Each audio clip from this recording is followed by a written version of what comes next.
Ladies and gentlemen, thank you for joining us for the 10th annual Breakfast for Israel. We are so happy you are with us this morning, for those that are here in person and those that are watching us virtually. We would love to have you rise and join us in welcoming Rabbi Neil Blumoff to the stage for the singing of the Star-Spangled Banner and Hatikvah. And at this time, we ask you to kindly silence your cell phones.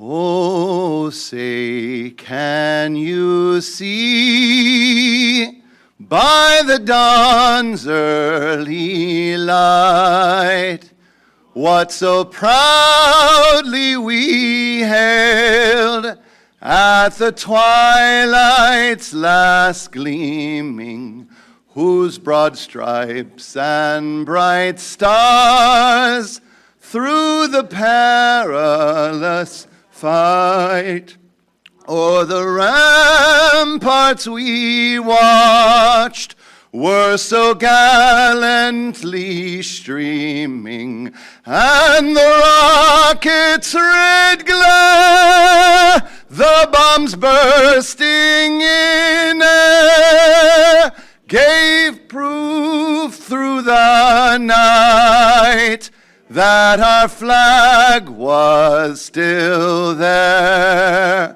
Oh, say, does that star-spangled banner yet wave o'er the land of the free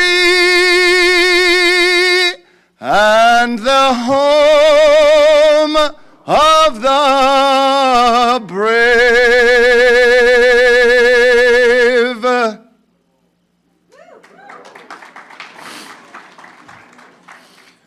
Kol balevav penima nefesh Yehudi homia ulfate mizrach kadima ayin lezion Sophia. Od lovda tikvatenu, hatikva bat shnot alpayim, להיות המחופשי בארצנו, ארץ ציון וירושלים. להיות המחופשי בארצנו, ארץ ציון וירושלים.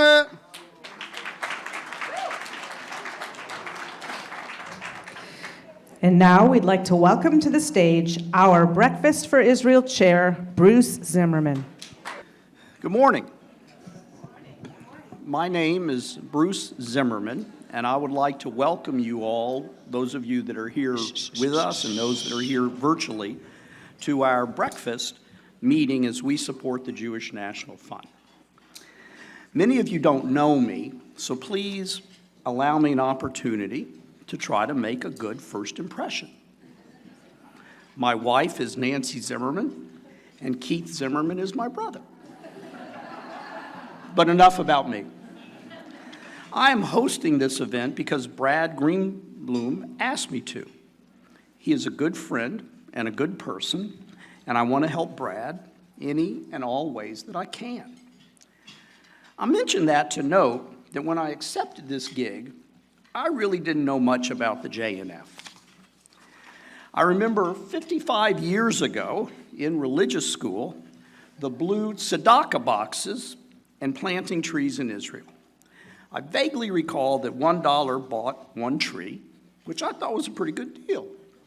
But I really never knew more than that, and I never learned anything more than that since my religious school days. So, since I said I would host, I figured I should learn a bit more about the Jewish National Fund. So I used the Google. Wow! This organization does an enormous amount of consequential work for Israel and the Jews. Wow!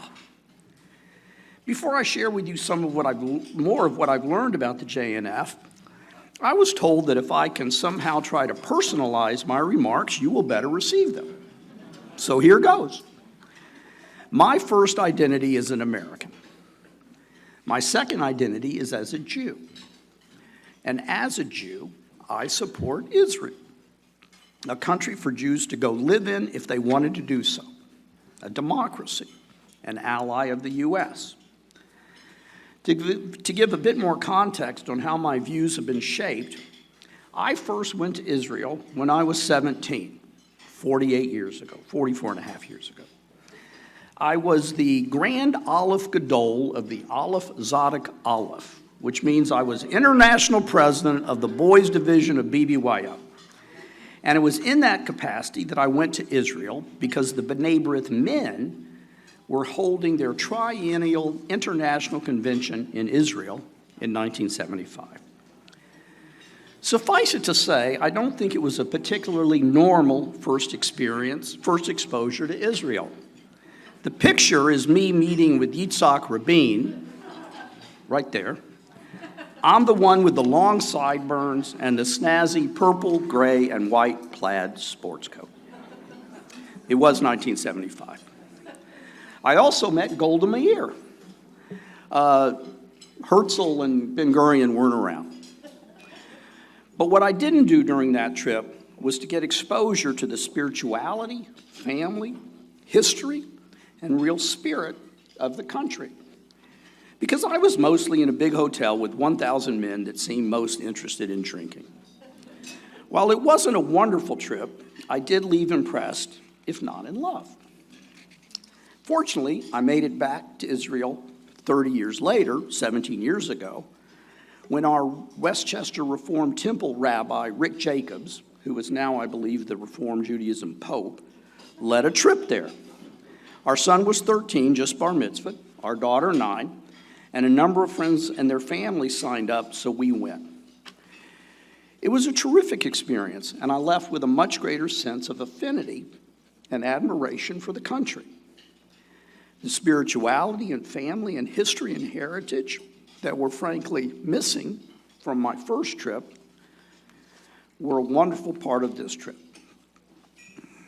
I mention all of this because the reality is that hosting this breakfast has become personal to me. It is something that I agreed to do as a favor, but found myself doing because the Jewish National Fund is so impressive and so deserves our support. Let me elaborate briefly, you'll hear a lot more today, on what I find so impressive about the JNF. Yes, the JNF still plants trees. By the way, Diana. But it doesn't end there by a long shot. The JNF provides services for children with disabilities and special needs. The JNF sponsors research and development on ways to cultivate the desert. Diana. They help preserve historic sites, increase water supply, and underwrite forestry and green innovations. And the Jewish National Fund provides education, advocacy, and community building. Yes, Diana. If you are like me and didn't know much about the JNF, I encourage you to learn about them. I am confident that you will be as impressed and grateful as I am. This morning, you will learn so much more about the JNF. I am certain you will be impressed, and I hope inspired. I know that I am.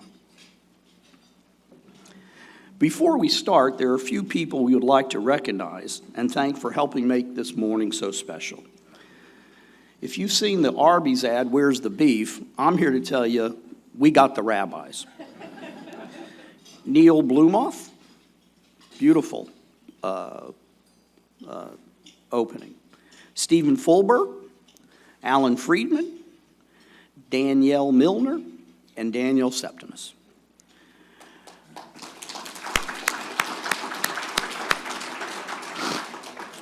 Our generous 2022 JNF sponsors who make events like the JNF Breakfast for Israel and the JNF Women's Luncheon possible. Our dedicated table captains who filled this room and also gave every Israel supporter in Austin, not in this room, to join us online. The JNF Austin Board of Directors who are ambassadors for JNF and for Israel and our community all year long, and who can take far too many calls and texts from Shayla and Reagan. Most of all, thank you to all of our attendees, both in person and online.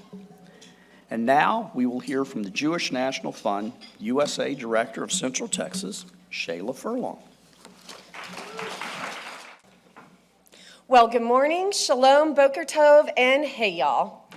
I'm Shayla Furlong, your new director for Central Texas for Jewish National Fund. And as a Texan of 1 year, I am allowed to say y'all now, right?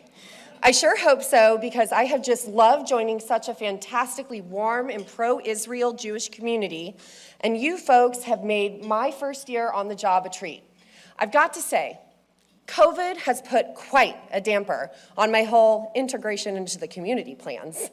This is the most people I've seen in one room or online since I started with Jewish National Fund.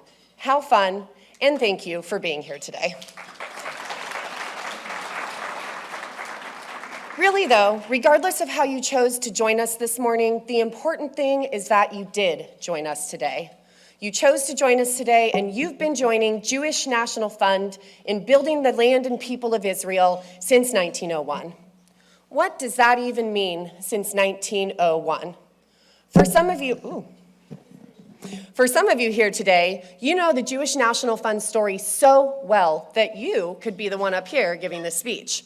But for others, this is your very first JNF-USA event, so I want to tell you a little bit about what it is that we do and who we are. First came the land.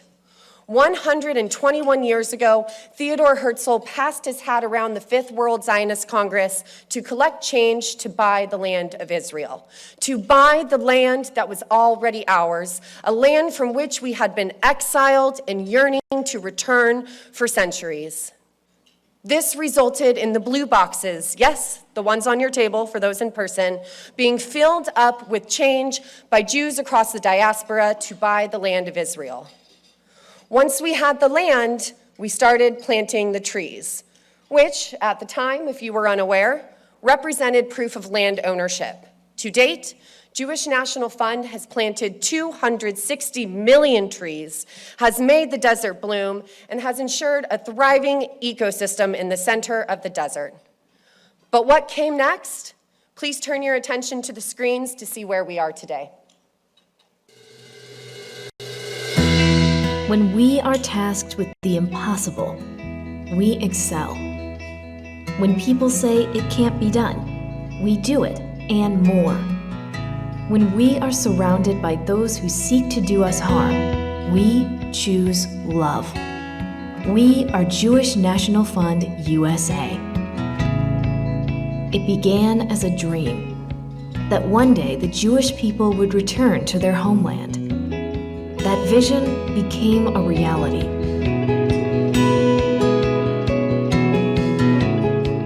This is the land and people of Israel. This is Zionism. This is Jewish National Fund USA. It's time to write the next chapter in the Zionist story. Travel the country and you will see. It is happening. A renaissance in the desert.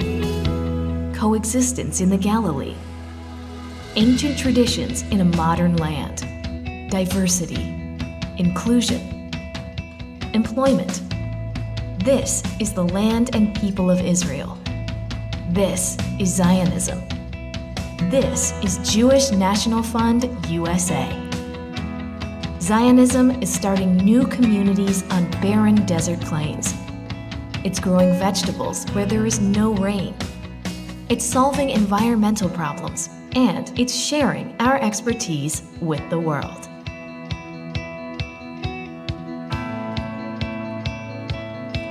Nothing is easy. At times, our strength and resilience is put to the test. Yet we rise to the challenges and come back even stronger. We know who we are, and we teach it to our children. Whatever comes our way, Zionism ensures that we are never alone. When we remember that we always have each other, nothing can stand in our way. Join us. Let's build a better world together.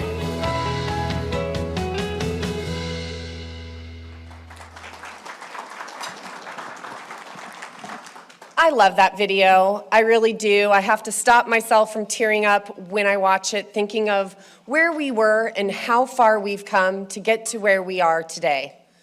Today, Jewish National Fund still focuses on the land and the trees, but we are also focused on the people of Israel, on the future of Israel, and on the next chapter of Zionism.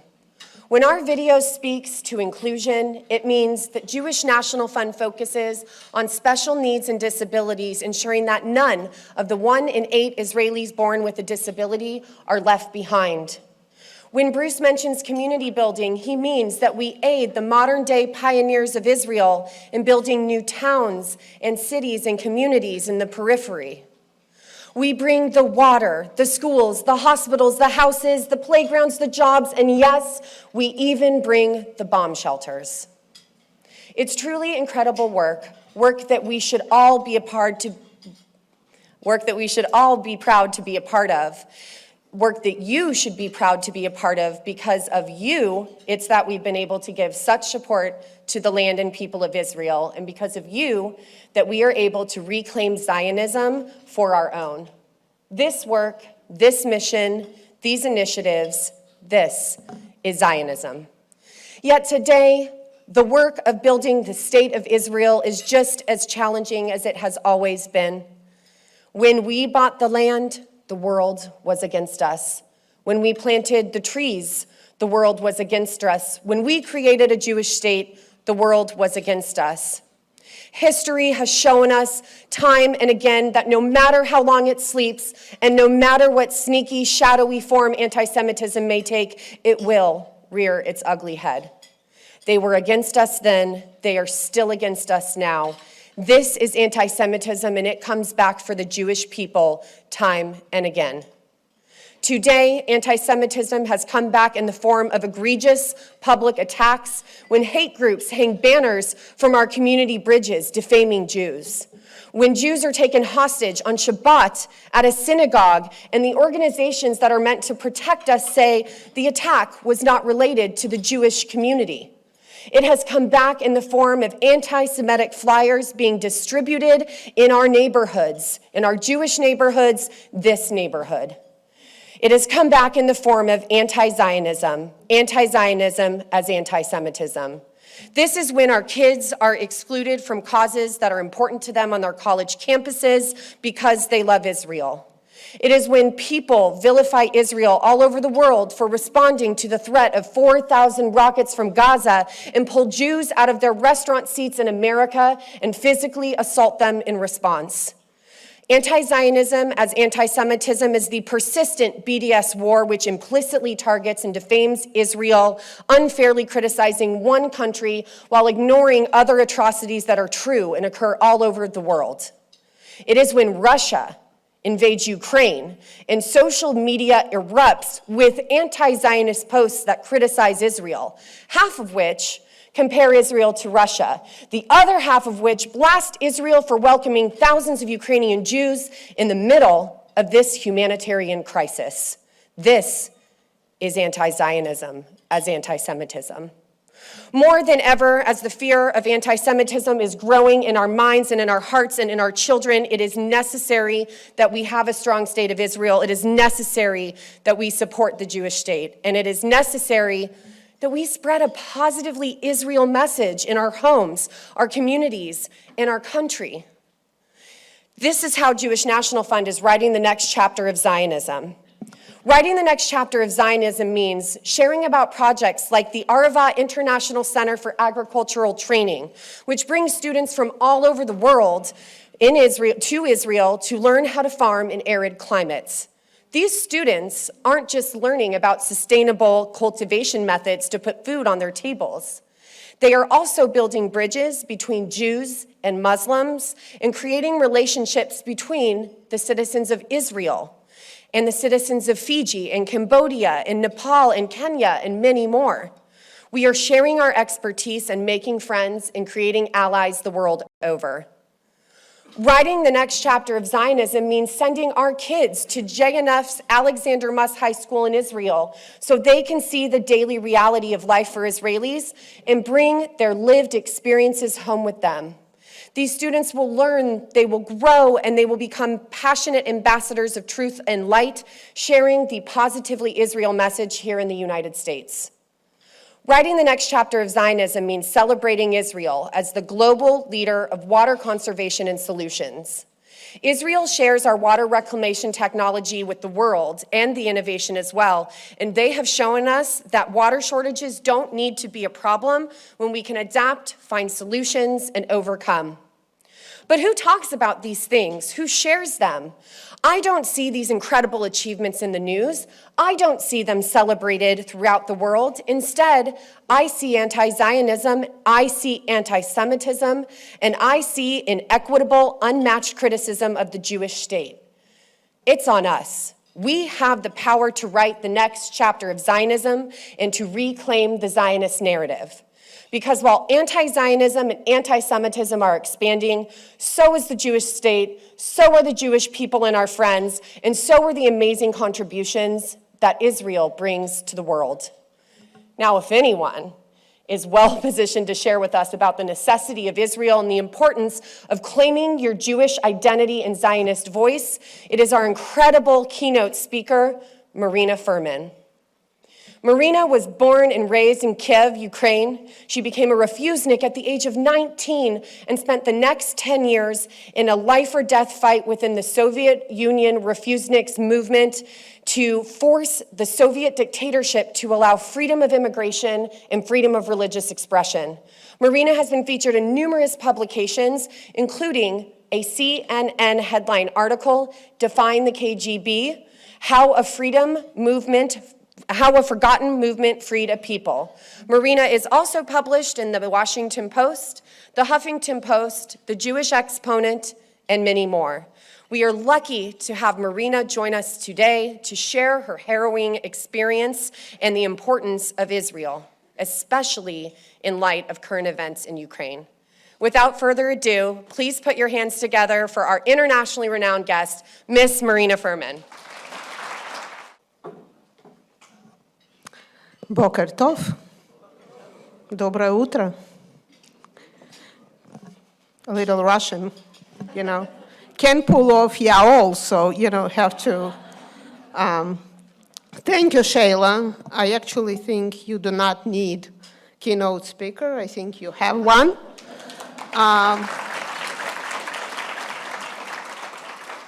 How lucky are you to have a young person with that passion and with that fire? I think that we need to borrow her and send her to talk some sense into Putin, because no one can resist that tenacity. Thank you so much. And it's so wonderful to be here, especially during this time. It's so wonderful to be with my colleagues, Deb Rochford and Reagan Well.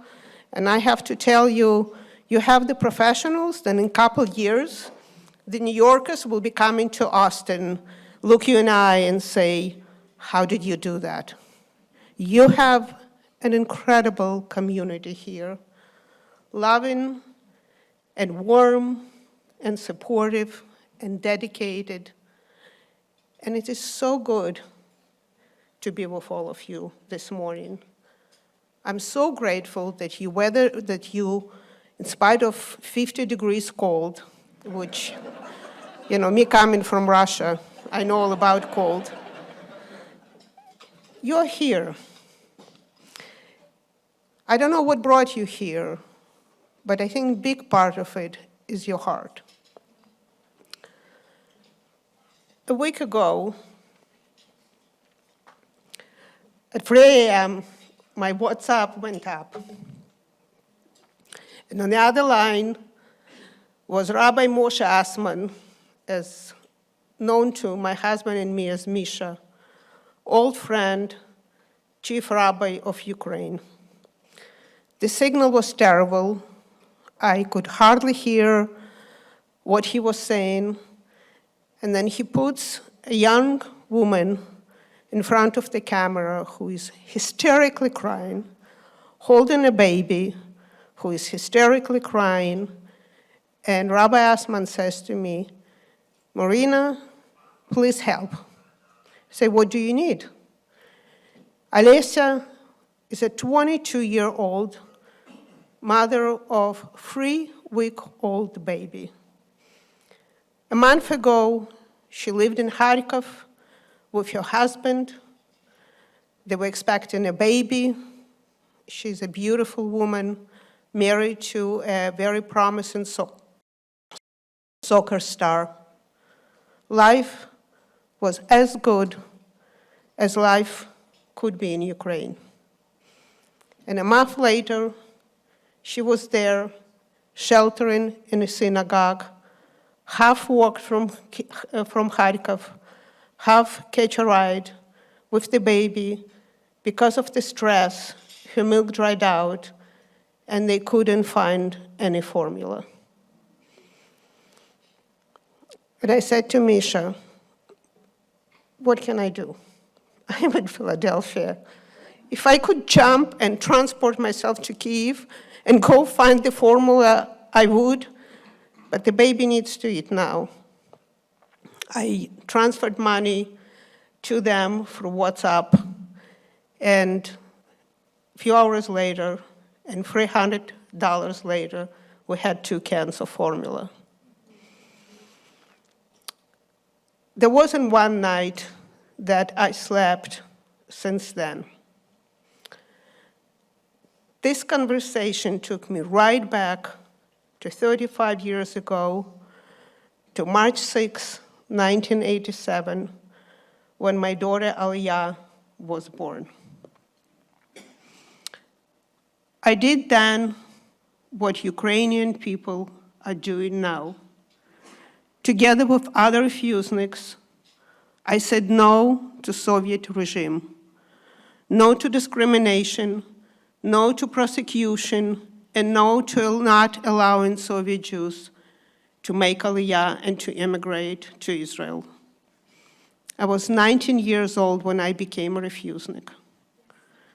They tried to rape me, they beat me up, and when I got married and became pregnant, the colonel of KGB, who was a friend of Vladimir Putin, sat me down, looked me in the eye, and said, "Marina, you have a choice to make. You can give birth to a healthy baby, or you can die for freedom." And what is freedom? What do you, Marina Furman, know about freedom? I said, "I don't know anything about freedom. I know I cannot live without it." It was a very scary experience. And let me tell you, when Putin on February 28 gave a speech and promised to destroy Ukraine, I saw this man, I remembered Colonel Krutov, and I knew that he is going to try and destroy Ukraine. Everyone around me was saying, no, he wouldn't dare, he will take Donbass, but he wouldn't dare to start a real war. And I said he would, because I sat across the table from a person just like him, government of murderers.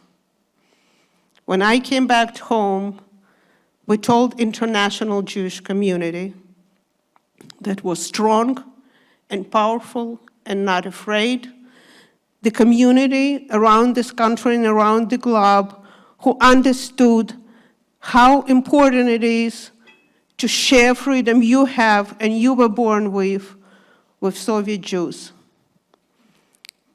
Marina Furman was just one person. and thousands of people gathered at the events like this, raised money, wrote letters, lobbied their government officials, because one life mattered. Everyone said to me they wouldn't dare, Gorbachev was now in power. But I sat across the table from that man and I knew they would. And I found myself in maternity hospital number 13, being alone in the room, given huge overdose of digoxin medicine that caused me to go into cardiac arrest during labor. It's been 35 years, and there is not a day goes by that the horror of the day haunts me, especially at night.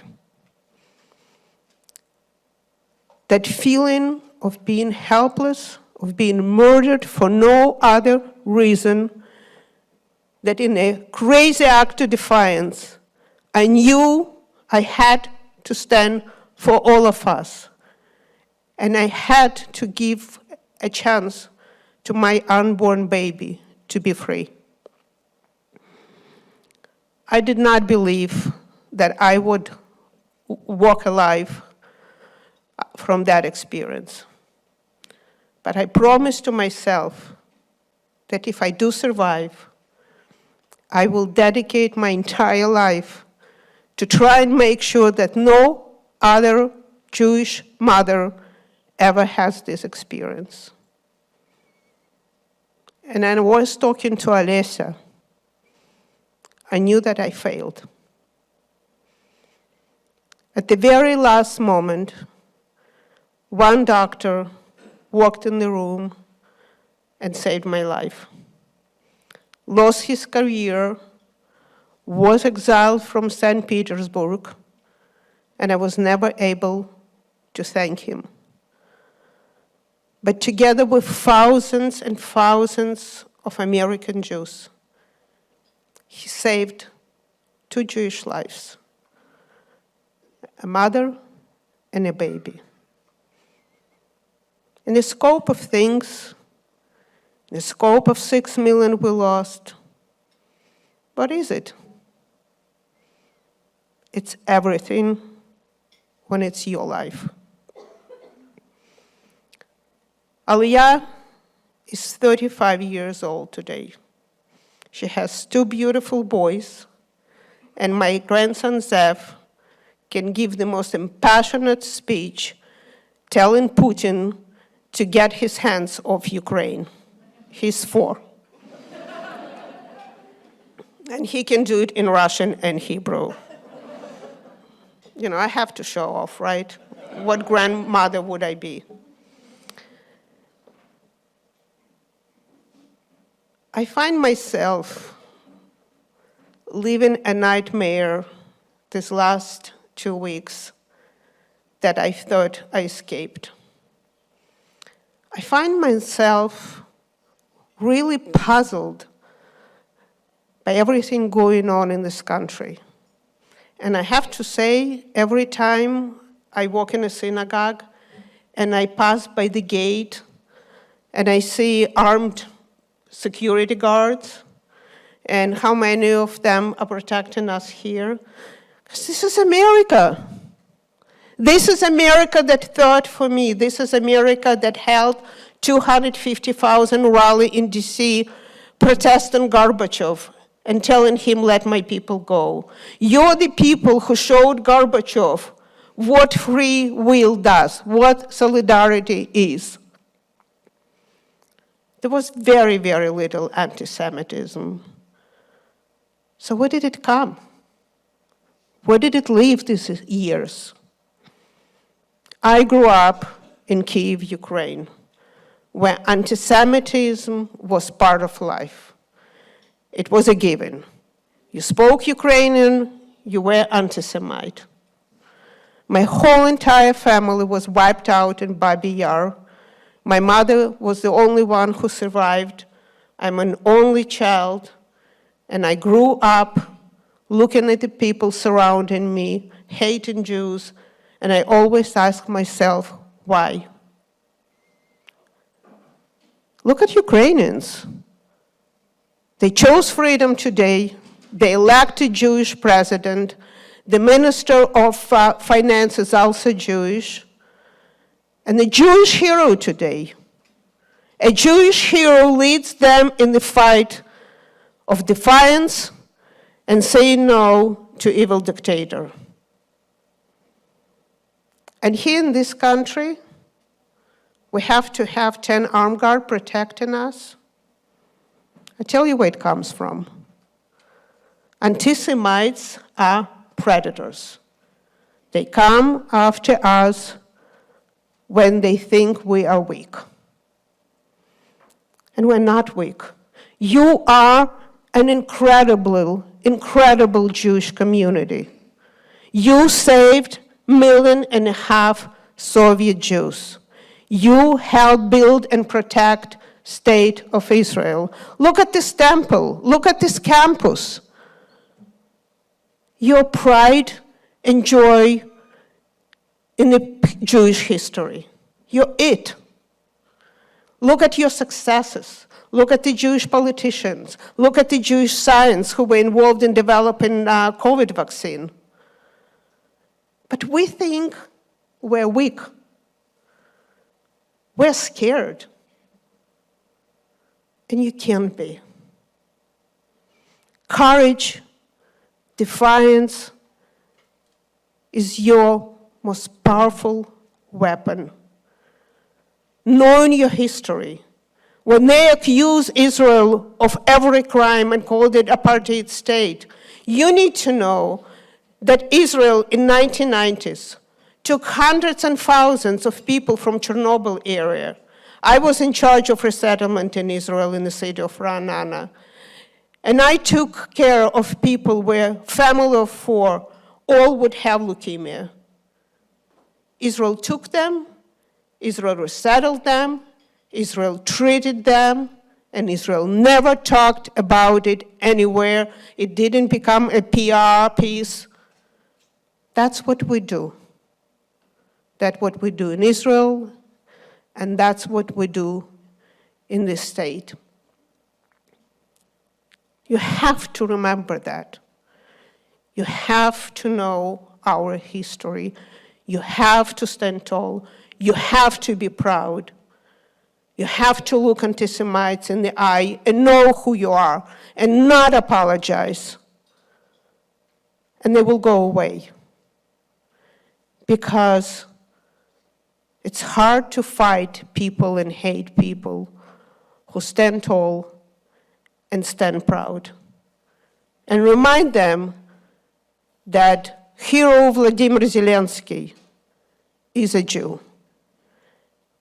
And that Israel is there on the border with Ukraine through JNF partner Makom, greeting the refugees, giving them soup, giving them children treats, giving them love, and take them to Israel, to their home. Alessia is only half Jewish. But yet she knew that when she had to flee and look for help, she went to synagogue. Rabbi Moshe Assman was a refusenik. He was freed, went to Israel. He has 11 children and 24 grandchildren, and he chose to stay in Ukraine under attack, sheltering people, Jewish or not, because that's who we are. Anti-Semites don't think that's who we are, but you do. We live in a time where evil is too close. We live in a time when Jews are powerful. We live in a time where our solidarity with Israel can make all the difference, that our solidarity with people of Ukraine can and will make all the difference. And when I look around this room, and I look at your chair of the board and chair of this breakfast, these people could be doing so many other different things. It takes a lot of time, it takes a lot of energy, and it takes a lot of money to put something like that together. You have to lead by example, you have to give, you have to call people and ask them to come. And you came. And that's an act of defiance. I know what you're thinking. Like, I came for bagels. What is she talking about? And I'm sure that lax is delicious. But as somebody on the verge of precipice, not thinking I will survive, I was saved by simple love of individuals just like you. Sometimes you just don't realize how great it is, everything you do every single day as Jewish people. I want you to remind yourself. I don't know if Alessia, who now is safe with her baby in Israel, will ever come to Austin. I hope she does. I will personally invite her and stand on the stage and thank you in person. But you have to know that there are millions of Jews saved by this incredible American Jewish community, by wonderful Texans who speak with a strange accent,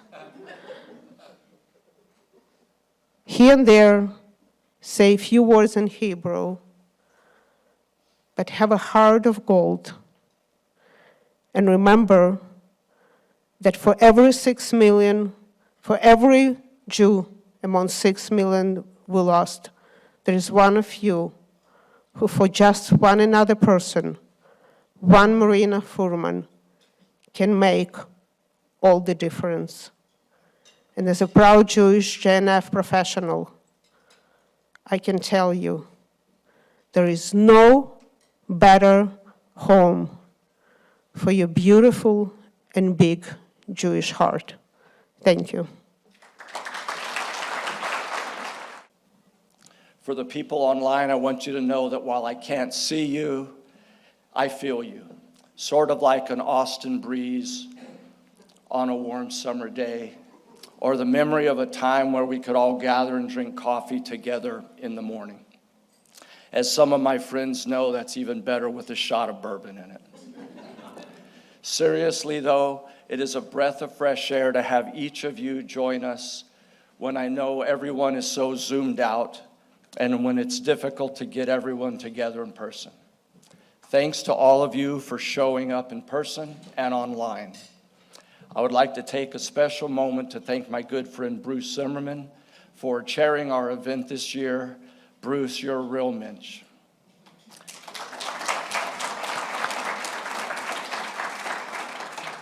And we're grateful to you for leading this important program and the support you and Nancy have given to Jewish National Fund in time, treasure, and talent. Thanks also to Shayla, Reagan, and the incredible JNF professional team. You guys are doing a great job, not only in Austin, but in putting together our event today. And I know Bruce already mentioned this, but we could not have done this without our wonderful 2022 sponsors, our top-notch table captains, and our Women for Israel committee. Thank you.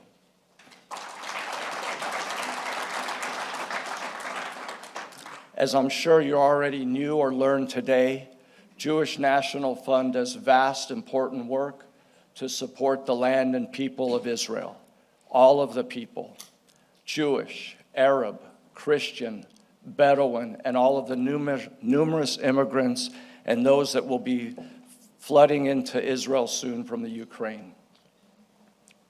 Because of you and the charitable gifts you made to Jewish National Fund in 2021, JNF-USA was able to accomplish all of the great work you heard about today, and as well achieved a record campaign of $120 million.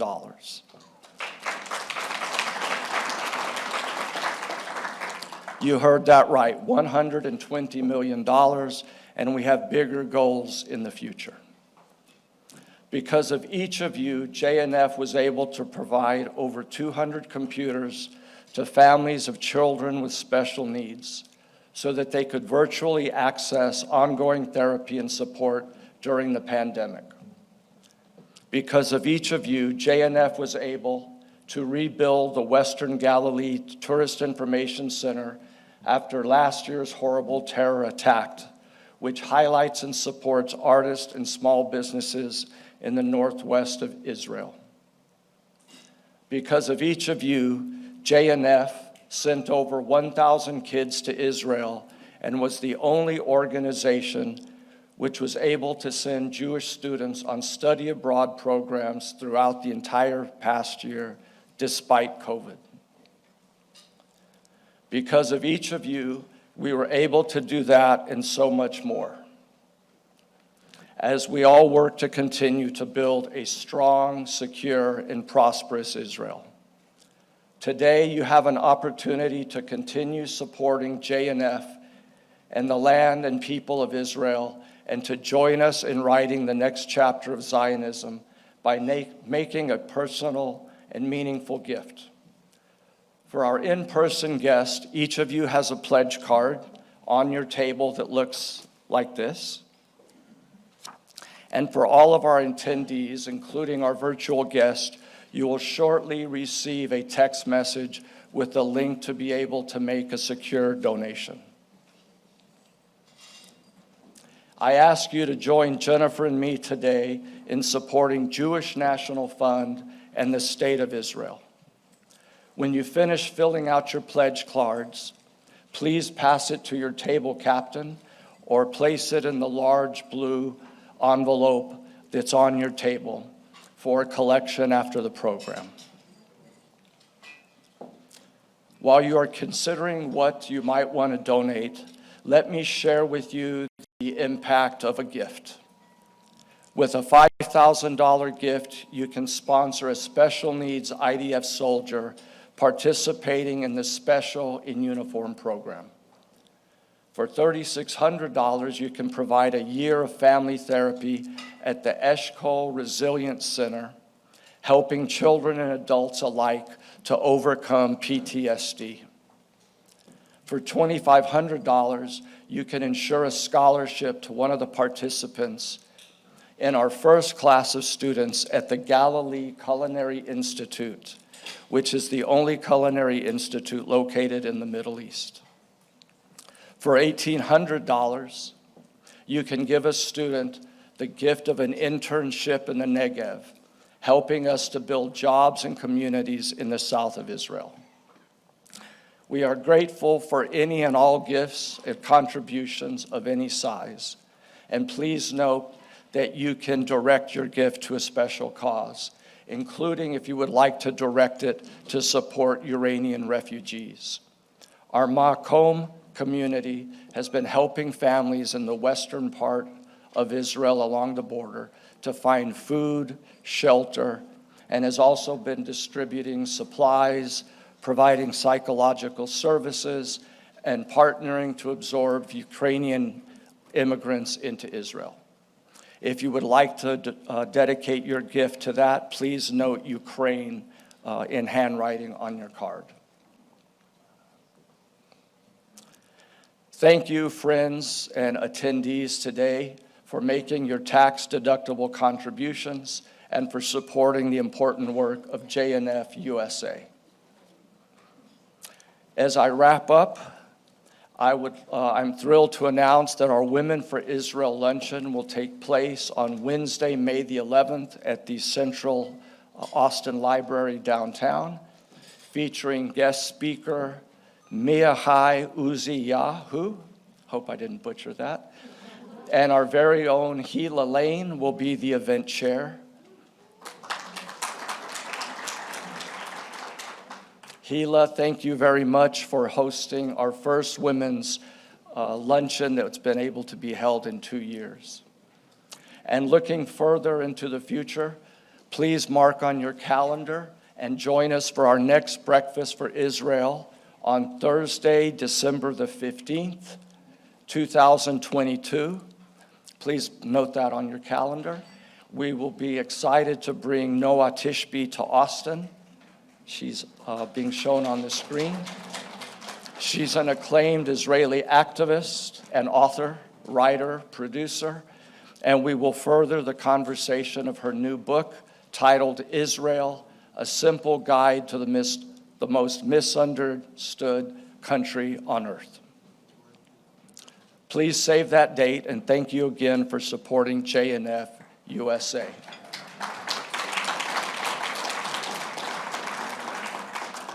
And now to help close our program, and you'll get to eat after we finish chatting, I'd like to welcome back my good friend, Mr. Z. So I think Brad and I make a pretty good pair. I'm the warm-up act, and then he makes the ask. So I thought that worked out just right. Thank you, Brad. Early this morning, I promised you would learn more about the JNF during our event. I can confidently say that with the variety and breadth of projects we've discussed, every single attendee must have learned something new and must have been inspired. If you made it this far, kol hakavod. Sorry, Rabbi. In closing, I want to thank each of you for showing up today. Whether you joined us online or in person, we appreciate you taking the time out of your busy schedules to attend the JNF event. Thank you for giving generously, thank you for your love of Israel, and thank you for joining the JNF in writing the next chapter of Zionism. We look forward to seeing you for another great program next year, later this year in 2022. Thank you very much.